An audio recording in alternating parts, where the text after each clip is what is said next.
Pozdravljeni! V našem družinskem centru nudimo pomoč družinam, parom, mladostnikom in posameznikom. Tu izvajamo razne delavnice, pogovore in izobraževanja. Izvolite naprej. V programu Karitativno in humanitarno delo na Teološki fakulteti sodelujem kot predavateljica. Skupaj s sodelavci se trudimo res narediti en prostor, v katerem se bo razvila ena sočutna in strokovno zelo izčiščena drža do ljudi, ki se srečujejo s socialno problematiko. Predvsem zato, ker se na tem področju delavci srečujejo z nemočjo, z velikimi pritiski in z velikim stresom, zaradi katerega imajo tudi oni osebno lahko težave, pregorevajo, bolniške so, težko zdržijo pri tem delu. In tisto, kar si želimo razviti, je res en občutek za ljudi in občutek, kaj te stiske dejansko pomenijo. Pomeni, da se gre tudi v čustveno dinamiko in da se omogoči eno držo, ki bo pomagala tako ljudem, da se jim vrne dostojanstvo, kakor strokovnjakom, ki z njimi delajo, da ob tem delu rastejo in vedno globlje razumejo stiske, kaj jih poganja in kako se z njimi soočati.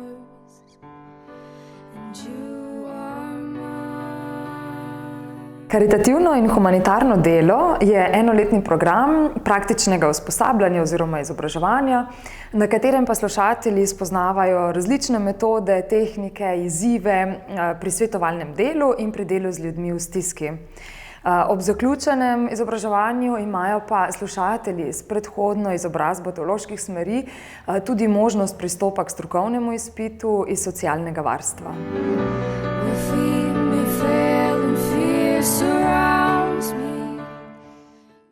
Vsebine, ki jih slušatelji spoznajo na programu, so naslednje: preprečevanje konfliktov, vzpostavljanje varne navezanosti, zdravljenje travmatičnih izkušenj, prepoznavanje in zdravljenje odvisnosti.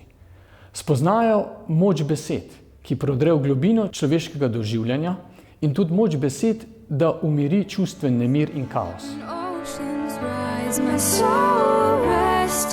Karitativno delo jaz razumem kot prostor približevanja človeku takrat, ko je najbolj ranljiv. In zato se mi zdi ena dolžnost, ena etična drža do teh ljudi prav to, da jim vrnemo vero, eno upanje in da jim hkrati pomagamo razumeti, da ta njihova stiska ni vse, kar je pomembno v njihovem življenju, ampak da se včasih tudi skozi stiske, če jih skupno pomočjo premagamo, lahko razkrije ali pa razvije nekaj dragocenega, lepega in lahko pride tudi do neke res varne in dragocene izkušnje.